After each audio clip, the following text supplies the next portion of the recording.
राजधानी दिल्ली के Eros hotel में शुक्रवार की सुबह कैंसर के प्रति जागरूकता बढ़ाने के लिए coffee morning for cancer warrior कार्यक्रम का आयोजन किया गया, जिसमें महिलाओं में बढ़ रहे कैंसर के लिए जागरूकता फैलाने के लिए सीडी फाउंडेशन एनजीओ द्वारा कार्यक्रम रखा गया। इस कार्यक्रम में देश विदेश से लोगों ने हिस्सा लिया। कार्यक्रम में आए अतिथियों को पुष्पगुच्छ देकर सम्मानित किया गया। कार्यक्रम में कैंसर वॉरियर ने अपने संघर्ष के किस्से भी बताए। लगातार भारत में कैंसर के बढ़ते केस को देखते हुए इस कार्यक्रम का मुख्य उद्देश्य कैंसर पीड़ित लोगों को सही समय पर सही जानकारी और सही उपचार दिलाने के लिए प्रयास किया गया। सीडी फाउंडेशन की अध्यक्ष चारू दास ने कार्यक्रम की शुरुआत सभी कैंसर वॉरियर को सम्मान करके व कार्यक्रम में शामिल लोगों का उत्साहवर्धन करके किया। मैं Rashmi Sachdeva, face of CD Foundation, जो कि एक बहुत ही प्रेस्टिजियस फाउंडेशन है और हम लोग 5-6 सालों से काम कर रहे हैं। आज का भी जो प्रोग्राम था वो बहुत ही अमेजिंग था, बहुत लोगों को अवेयरनेस मिली। इनफैक्ट हम लोग कैंसर के लिए 5 साल पहले भी एक प्रोग्राम करा था यूके में, लीड्स में जाके।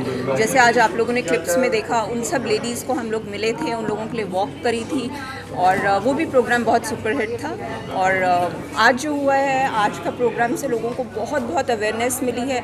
और मैं खुद ही कहना चाहती हूँ, मेरी अपनी फैमिली में 2 लोगों को कैंसर है, तो वो लोग तो खुद सफ़र करते हैं, साथ में फैमिली भी बहुत सफ़र करती है और फैमिली को बहुत सपोर्ट देने की ज़रूरत होती है कैंसर पेशेंट्स को। मैम, मैसेज क्या देंगे कैंसर पेशेंट्स के लिए, वॉरियर्स के लिए जो लड़ते हैं cancer? Never lose hope and miracles do happen. किस तरह से है, क्या है पूरा? Very good afternoon to everyone. My name is Dr. Irfan Bashir. I am a senior consultant and head of the department at Radiation Oncology at Batra Hospital and Medical Research Center.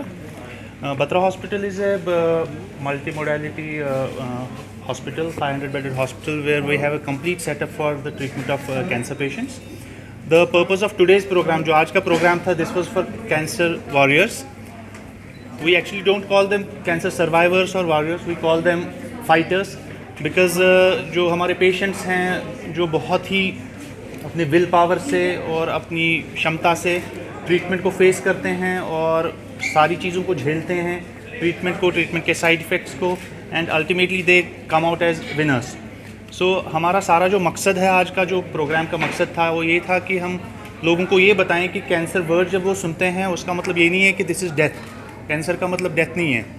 Cancer के अलग अलग stage होते हैं और हर stage का अलग अलग treatment होता है और क्योरेबल है। बहुत सारे स्टेज में ट्रीटमेंट जो है वो क्योरेबल होता है। हाँ, थोड़ा सा उसमें ये है कि ट्रीटमेंट प्रोलॉन्ग्ड होता है, सर्जरीज होती हैं, रेडियोथेरेपीज़ होती हैं, कीमोथेरेपीज़ होती हैं, बट अल्टीमेटली सारी चीज़ें अगर सही से करी जाएँ और सही जगह पे करी जाएँ तो इस बीमारी को हम कंट्रोल में कर सकते हैं। दूसरा, आज के जो प्रोग्राम का मकसद था, ये बताने का था कि प्रिवेंशन बहुत इंपॉर्टेंट है, कि हम जो कैंसर को जो है इसको बहुत ही अर्ली स्टेज में हम पकड़ सकें, बहुत ही अर्ली स्टेज में हम इसको डिटेक्ट कर सकें, क्योंकि अर्ली स्टेज में अगर हमारे पास पेशेंट आता है तो हमारे लिए ट्रीटमेंट करना बहुत आसान होता है और उसकी प्रोग्नोसिस और ट्रीटमेंट आउटकम्स बहुत अच्छे होते हैं। So that was the purpose of today's program, कि हम प्रिवेंशन के बारे में बताएं और स्क्रीनिंग के बारे में बताएं। हमने कुछ पेशेंट्स को भी यहाँ पे इनवाइट किया था, जिन्होंने अपनी स्टोरीज़ बताई कि उनका ट्रीटमेंट कैसे हुआ, उन्होंने किन किन चीज़ों को झेला ट्रीटमेंट के दौरान और अल्टीमेटली वो कैसे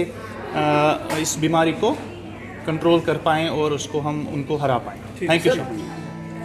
See, as you're aware, I'm a musician and a singer and a merit bureaucrat, and was part of the famous pop group called the Aryans, which had hits like "Aankhon mein tera hi chehra," "Ye hava kehti hai kya," "Dekha hai teri aankhon ko," etc.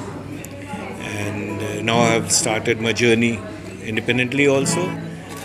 We have just released a song called Tera Naam. Kirtika is a dear friend of mine, and she was my manager of the Aryans.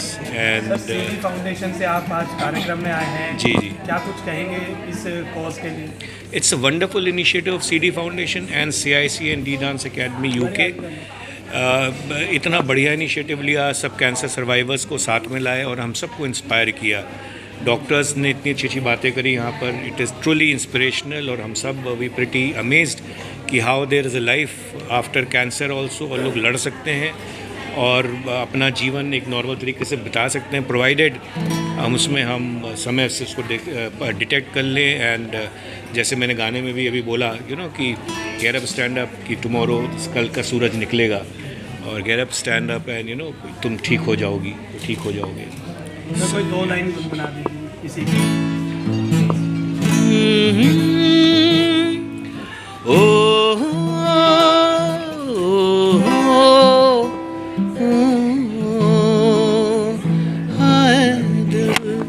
तू अकेला न तन्हा यहाँ पे, तेरे जैसे लाखों जहाँ में। कि डू नॉट, आप अकेले नहीं हैं इस युद्ध में, हम सब आपके साथ में हैं और आप जीतेंगे ये जंग। I mean that. Thank you. देखिए, मैं योगेंद्र कपूर हूँ, एक चार्टर्ड अकाउंटेंट और एक इकोनॉमिस्ट, और मैं फिलैंथ्रोपिक एक्टिविटीज़ के साथ जो है पिछले 10 साल से जुड़ा हूँ। और मैं जो है कई संस्थाएं हैं, उसमें लॉयंस क्लब इंटरनेशनल जो है एक US बेस्ड NGO है जिसके साथ एसोसिएटेड हूँ, और इसके साथ जो है अलावा कई रिलीजियस ऑर्गेनाइजेशंस हैं जिसके साथ मैं जुड़ा हूँ। मैं lions club new Delhi south जो एक एफिलिएट है लॉयंस क्लब इंटरनेशनल का, उसका 2016-17 में एक्स प्रेसिडेंट रह चुका हूँ। और लॉयंस क्लब इंटरनेशनल देखिए एक ऐसी संस्था है जो बहुत सारे चैरिटेबल कॉजेज़ के ऊपर काम करती है वर्ल्ड वाइड, और मैं ये मानता हूँ कि उनका पेनिट्रेशन जो है वो जिस पेस से बड़ा है वो एक अपने आप में रिफ्लेक्शन है कि दुनिया के अंदर आज कितनी ज़रूरत है कि अगर हम ये देखें कि जिस तरीके से ह्यूमैनिटेरियन कॉजेज़ और ह्यूमैनिटेरियन डिजीज़ जिस तरीके से बढ़ रहे हैं, उसमें हम ये देखते हैं कि जो डिमांड है वो बहुत ज़्यादा है, और उसके बदले अगर हम ये देखें कि सप्लाई पार्ट जो है कि जो इंडिविजुअल्स या संस्थाएं या कंट्रीज़ की स्टेट या एक सवाल है कंट्री, कि CD फाउंडेशन का आज जो कार्यक्रम है कैंसर अवेयरनेस को लेके, उसमें आप लोग किस तरीके से सहयोग कर रहे हैं आज के कार्यक्रम में? ठीक है। देखिए, आज का जो प्रोग्राम है CD फाउंडेशन को और as well as D dance theatre CIC जिन्होंने जॉइंटली इसको ऑर्गेनाइज़ किया, फर्स्ट ऑफ ऑल मैं उनको कंग्रेचुलेट करना चाहूँगा कि एक उन्होंने बहुत ही इम्पॉर्टेंट और एक मैं कहूँगा कि एक अवेयरनेस प्रोग्राम है और कैंसर रिलेटेड, उसके ऊपर जो है आगे एक इनिशिएटिव लिया और इसमें हमने कंट्रीब्यूट किया एज एन स्पॉन्सर। और हमारा ये मानना है कि ऐसे कॉजेज़ जो हैं लोगों को उनके पास बाय वे ऑफ इंफॉर्मेशन जाना बहुत ज़रूरी है। उससे क्या है कि देखिए, हम ये देखते हैं कि आज की दुनिया में क्या है कि बहुत जल्दी लोग जो है हिम्मत हार जाते हैं, और उनको एक बहुत पॉजिटिव जो है अगर इस तरीके से इंफॉर्मेशन जब तक डिसेमिनेट नहीं की जाएगी, उससे उनका एक हौसला जो है वो नहीं बढ़ेगा। क्या तो मैसेज